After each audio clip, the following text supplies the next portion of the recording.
শাশ্বত ভারত কথার মধ্য দিয়ে চালিত সকলকে স্বাগত জানাচ্ছি।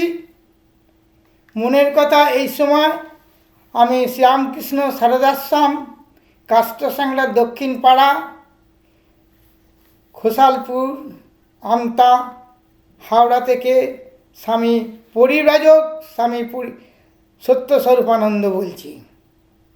আমাদের এনজিও রেজিস্ট্রেশন শাশ্বত ভারত সংঘ। শারীরিক ও মানসিক রোগীর চিকিৎসা বিষয় এবং শারীরিক ও মানসিক রোগের চিকিৎসা বিষয় একটু বিষয় বলছি।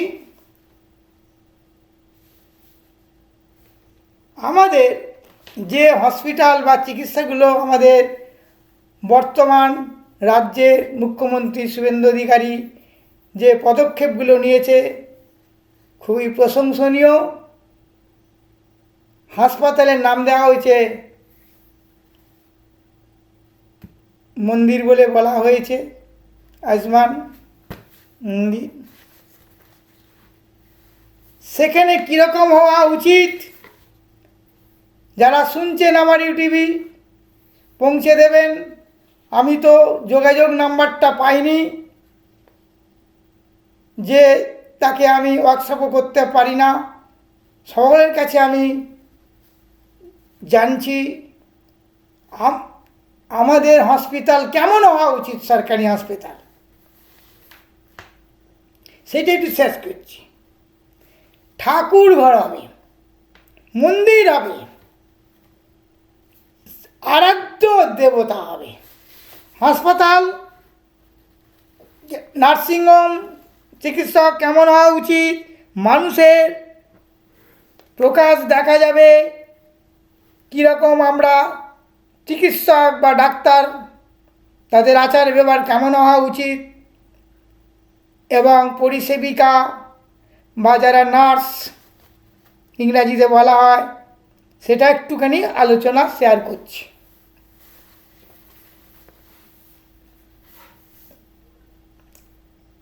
আমাদের দেশের হাসপাতাল হবে বা সেবা প্রতিষ্ঠান যত আছে যেখানে চিকিৎসা করা হয়, সে নার্সিংহোম হতে পারে, কোনো সেবা প্রতিষ্ঠান হতে পারে, সরকারি বেসরকারি হাসপাতাল হতে পারে, সেটা যেন ঠাকুর ঘরের মতো হয়, দেবতার ঘর হয়।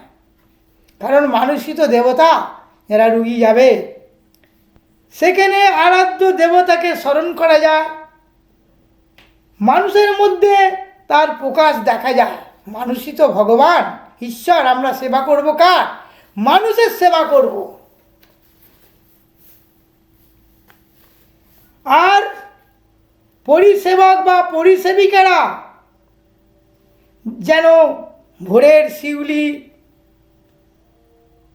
ভোরের শালুক, শিউলি, পদ্ম, করবী, টগর, বেল, জুই, কুন্দু, মাধবী, মালতী, অপরাজিতা, গন্ধরাজ, চাঁপা, ডালিয়া, গাঁদা ও চন্দ্রমল্লিকা, রজনীগন্ধা মতো যেন হয়। ফুল সবাই ভালোবাসে, ফুলের মতো যেন তারা হয়। প্রতি মুহূর্তে সজাগ প্রহরীর মতো সেবার পরশ ছড়িয়ে দিয়ে জীবনের গন্ধ, ভালোবাসার গন্ধকে জানিয়ে দেয় ন্যায় পরম মমতায়। চিকিৎসকরা বা ডাক্তার বললি সবাই বুঝবা, চিকিৎসক যেন সত্যি ভগবানের মতো হয়। পরিচালক পরিচালিকাদের যারা আছে উপস্থিত, যারা দুবেলা পরিচ্ছন্ন থাকে, সুন্দর যেন আরোগ্য নিকেতন করে তোলে, যেন ওঠে। সেখানে থাকলে মনে হয় যেন একটা স্বর্গে এসে পৌঁছেছি। হসপিটালে গেলে, চিকিৎসালয়ে গেলে যেন মনে হয় স্বর্গে গেছি। পরিষ্কার পরিচ্ছন্ন তাদের ব্যবহার। চিকিৎসক বা ডাক্তার হবেন রোগীর কাছে সেবার জন্য নিজেকে উৎসর্গ করবে। সেবা দূতের মতো, যাকে দেখলে রোগীর মনে হবে তার অর্ধেক রোগ সেরে গেছে। তার কথায় থাকবে আশ্বাস, রুগীকে সে ভরসা দেবে, শান্তি দেবে, কখনো রুগীকে হতাশ করবে না, তার প্রতি অবহেলা করবে না। ডাক্তারের উপাধি নিয়ে অভিজ্ঞতা অর্জন করাই হবে ডাক্তারের আসল পরিচয়। সেবার জন্য নিজেকে উৎসর্গ করাটাই হবে তাদের একমাত্র আদর্শ, এবং তার নিজের এলাকাটুকুই রুগীর চিকিৎসার তার আত্মনিয়োগ করতে হবে। বড় ডাক্তার হয়ে যেন সেবার মন্ত্রটা না যেন ভুলে যায় ডাক্তাররা, সাধারণ মানুষ তাদের যেন লাগাল পায়। ডাক্তার যেন শুধু ধনী লোকের না হয়। এবারে আমি বলি, আজকে কত মিনিট? 6, আর কয়েক মিনিট বলবো। করোনার ভাইরাস, করোনার সময় আমরা দেখেছি বিভিন্ন হসপিটালে নার্সরা সেবা করেছে বলে মনে হয় না, আমার কাছে প্রমাণ আছে। তারা রুগীকে মেরে ফেলেছে, ভালো রুগী সব দালাল নিয়ে বিভিন্ন চলে গেছে। সর্দি কাশি হয়েছে, এই করোনা হয়েছে, কোভিড-19 দাও গিয়ে কি করেছে, ভালো জায়গায় রেখে দিয়ে তার কিডনি চোখ খুলে নিয়েছে, বিভিন্ন যন্ত্রপাতি। এই হচ্ছে চিকিৎসকরা। অথচ আমরা বুক ফুলিয়ে সরকার, বিভিন্ন মানুষ বলেছে, জ্ঞানীগুণীরা খুব সেবা করছে আমাদের নার্সরা, ডাক্তাররা। বিশেষ করে হাওড়া জেলার উলুবেড়িয়া সাব ডিভিশনের ফুলেশ্বর বলে, সঞ্জীবন বলে যে হসপিটালটা আছে, আর ওদিকে ওয়েস্টম্যান হসপিটাল, আমার কাছে প্রমাণ আছে।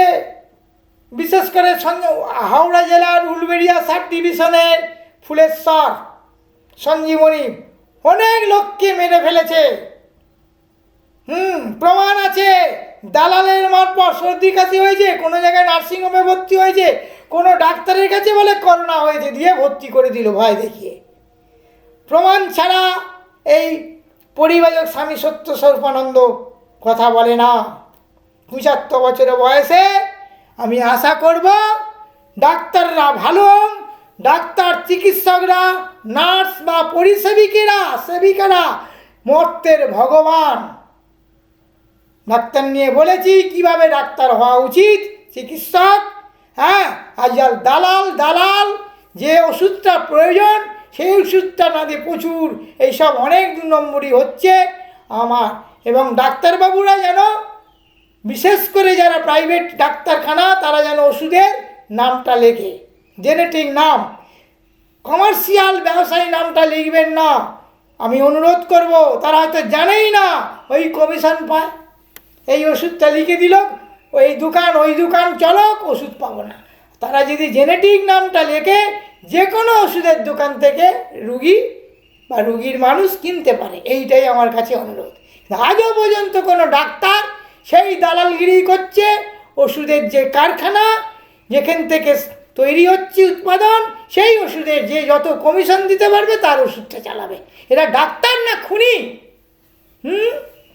2 টাকা 5-10 টাকার ওষুধ কিনলেই রুগী সেরে যায়, আর হাজার টাকা কমিশনের ভিত্তিতে। দাম কি? আজ এই পর্যন্ত আমি ছাড়লাম, এর পরের ভিডিওতে শুনুন। জয় ভারত।